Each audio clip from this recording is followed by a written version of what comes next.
Follow these steps to send videos from camera roll as snaps on Snapchat. Learn Snapchat. Now, over here you're gonna find this icon. Clicking on that, your memories will open up. Now click on this tab, Camera Roll. Click on OK. With this, you're gonna find all the videos and photos from your gallery. Now go ahead and select the picture or the video that you wanna send as snap on Snapchat. So I'm gonna select this one video. Once you have selected the video, from here you can make changes to it.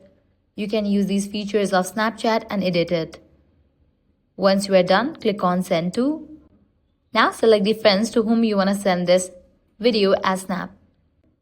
Once you have selected, click on this icon. With that, I have just sent that video as snap on Snapchat. So this way you can easily send videos from camera roll as snaps on Snapchat.